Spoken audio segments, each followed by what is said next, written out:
నల్లగొండ జిల్లా కొండమల్లేపల్లిలో మహిళ రూపారెడ్డి హత్య కేసు ఇంకా మిస్టరీగానే కొనసాగుతోంది. ఘటన జరిగి 3 రోజులు గడిచినా నిందితుల ఆచూకీ లభించకపోవడంతో పోలీసులు దర్యాప్తును ముమ్మరం చేశారు. ఈ కేసులో అన్ని కోణాల్లోనూ విచారణ చేపట్టిన పోలీసులు కుటుంబ సభ్యులు, బంధువులు, పరిచయస్తులను ప్రశ్నిస్తున్నారు. అలాగే భర్త పాత్రపై కూడా అనుమానాలు వ్యక్తమవుతున్న నేపథ్యంలో ఆయన్ను విచారిస్తున్నట్లు సమాచారం. ఈ సంచలన హత్య కేసులో అసలు నిందితులు ఎవరు, హత్యకు దారితీసిన పరిస్థితులు ఏమిటి అనే అంశాలపై పోలీసులు లోతుగా దర్యాప్తు కొనసాగిస్తున్నారు. మరోవైపు హత్య జరిగిన విషయం మరుసటి రోజు వరకు తెలియలేదు అని స్థానికులు అంటున్నారు. అందరితో కలివిడిగా ఉండే రూపారెడ్డి హత్య గురి కావడం కలిచివేస్తోందని స్థానికులు ఆవేదన వ్యక్తం చేశారు. మరింత సమాచారం మా ప్రతినిధి పాసం అశోక్ రెడ్డి సంఘటనా స్థలం నుంచి అందిస్తారు. కొండమల్లిపల్లిలో జరిగినటువంటి మహిళ దారుణ హత్యకు సంబంధించి మిస్టరీ 3 రోజులు గడిచినప్పుడు కూడా ఇంకా మిస్టరీ కొనసాగుతున్నటువంటి పరిస్థితి కనిపిస్తుంది. ప్రస్తుతం నిందితులు ఎవరు, అసలు హత్యకు చేయాల్సినటువంటి కారణం ఏమై ఉంటుంది అన్న కోణంలో ప్రస్తుతం పోలీసులు అయితే విచారణ చేస్తున్నప్పుడు కూడా అసలు హత్యకు మనం ఒకసారి చూసుకున్నట్లయితే హత్య జరిగినటువంటి ప్రాంతం చాలా పీస్ఫుల్ గా ఉంటుంది. ఇక్కడ కనీసం ఏ చిన్నపాటి గొడవ కూడా జరిగినటువంటి గతంలో జరిగినటువంటి దాఖలాలు కూడా లేవని చెప్పి స్థానికులు చెప్తున్నారు. ఈ రోడ్డు వెంట రూపారెడ్డి పక్కనే అంటే దాదాపు 1 కిలోమీటర్ దూరంలోనే వాళ్ళకి సంబంధించినటువంటి ప్రైవేట్ స్కూల్ ఉన్నటువంటి నేపథ్యంలోనే ప్రతిరోజు స్కూటీ మీద స్కూల్కి వెళ్ళడం, స్కూల్కి వెళ్ళిన తర్వాత తిరిగి యథావిధిగా ఇంటికి రావడం జరుగుతుంది. కానీ ఆ రోజు అంటే సాయంత్రం 6 గంటల వరకు కూడా ప్రతిరోజు ఆ స్కూలు మూసే వరకు అక్కడ ఉండి ఆ తర్వాత ఇంటికి వచ్చేటువంటి రూపారెడ్డి ఆ రోజు మాత్రం 5 గంటలకు అంటే 1 గంట ముందే ఇంటికి రావడంతో స్నేహితులు వస్తున్నారని చెప్పి స్కూల్లో చెప్పడం, ఆ తర్వాత ఇంటికి వచ్చినటువంటి పావు గంట లోపే అత్యంత దారుణంగా హత్యకు గురైనటువంటి పరిస్థితి. ఇక్కడ పక్క ఇంట్లో కూడా సీసీ కెమెరాలు ఉంటున్నాయి.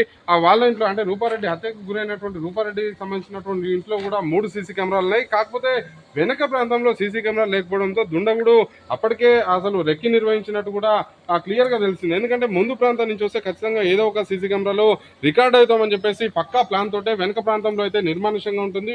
ఖాళీ ఫ్లాట్లు ఉన్నటువంటి నేపథ్యంలోనే కొన్ని చెట్లు ఉన్నాయి, ఆ పిచ్చి మొక్కల్ని అదే సమయంలో చెట్ల సాటి నుంచి లోపలికి ఈజీగా రావచ్చన్న ఉద్దేశంతో పథకం ప్రకారమే గోడ దూకి లోపలికి రావడం, లోపలికి వచ్చిన తర్వాత రూపారెడ్డి ఇంట్లోకి వెళ్ళినటువంటి క్రమంలోనే హుటా కత్తితోటి వెంట తెచ్చుకున్నటువంటి కత్తితోటి దాదాపు 27 సార్లు కూడా శరీరంపై దాడి చేయడంతో ఘటనా స్థలంలోనే రూపారెడ్డి చనిపోయినటువంటి పరిస్థితి. ప్రస్తుతం మనతో పాటు స్థానికులు ఒకసారి మాట్లాడదాం. చెప్పండి, ప్రధానంగా ఈ ప్రాంతంలో ఎవరైనా గతంలో అనుమానితులు కానీ ఇక్కడ గొడవలు జరిగినటువంటి పరిస్థితులు కానీ ఉన్నాయి?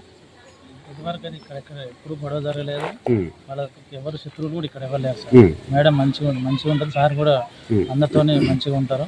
ఎలాంటి అనుమానం ఎవరికి కూడా లేదు. ఇక్కడ ఎవరితో గొడవలు కూడా పెట్టుకోలేదు, మంచిగానే ఉంటారు వాళ్ళు. ఓకే, అంటే ఇక్కడ ఇంట్లోకి ఎవరన్నా రావడం కానీ వేరే వేరే వ్యక్తులు ఇక్కడ నుంచి అయితే కనపడలేదు సార్. ఇక్కడ నుంచి ఎవరు రాలేదు, కనపడలేదు. ఎందుకంటే ఇక్కడ నుంచి ఇక్కడ వరకు మొత్తం సీసీ కెమెరాలు ఉంటాయి. ఏ క్షణమైనా కెమెరాలో పడుతుంది ఇక్కడ నుంచి వస్తే. ఇక్కడ నుంచి అయితే రాలేదు. అంటే భార్య భర్తల మధ్య ఎప్పుడైనా గొడవలు జరగడం అలాంటిది ఎప్పుడు లేదు. ఇద్దరు మంచిగానే ఉంటారు. ఇప్పుడు గొడవలు ఉంటే మాకు ఎప్పుడు అనిపించలేదు. అంటే వెల్ సెటిల్డ్ ఫ్యామిలీ కదా, ఆర్థిక సంబంధమైనటువంటి విషయాల్లో ఎప్పుడైనా గొడవ పడడం కానీ వీళ్ళ నుంచి థ్రెట్ అయిన వస్తుందని చెప్పేసి పక్కన ఇరువురు నెంబర్ ఉంటుంది కాబట్టి ఎప్పుడైనా చెప్పుకున్నా షేర్ చేస్తాను. అలాంటిది ఏం జరగలేదు, మంచిగానే ఉంటారు. ఎవరు కూడా ఇంటికి వచ్చి గొడవ చేయడం అలాంటిది ఏం లేదు. ఆర్థికంగా వాళ్ళకు మంచిగానే ఉన్నారు సార్. స్కూల్ వాళ్ళకి మంచిగా ఉన్నారు. అంటే ఆ రోజు హత్య జరిగినటువంటి క్రమంలో 27 సార్లు పొడిచారు కత్తితోటి. ఏమన్నా అరుపులు కానీ అట్లాంటివి ఏమైనా? మేము లోపలే పని చేసుకుంటున్నాము, వర్క్ ఉంటే అది చేస్తున్నాం. ఏమి వినబడలేదు, సౌండ్ కూడా రాలేదు, డోర్ సౌండ్ కూడా ఏమి రాలేదు. లైట్లు కూడా క్లోజ్ చేసి ఉన్నాయి అన్నారు, కానీ నేను చూడలేదు. వాకింగ్కి వెళ్ళే ఫ్రెండ్స్ ఉంటారు, ఆ ఫ్రెండ్స్ వాళ్ళు రోజు వెళ్తారు. రోజు రాగానే వాష్ చేసుకొని ఫేస్ వాష్ చేసుకొని డ్రెస్ చేంజ్ చేసుకొని వెళ్ళిపోయింది రోజు డైలీ. మరి ఆ రోజు వెళ్ళలేదు, మరి ఆ టైంలోనే జరిగింది కదా. అంటే మీకు ఏ టైంలో తెలిసిందంటే ఎవరైనా ఫోన్ చేసి?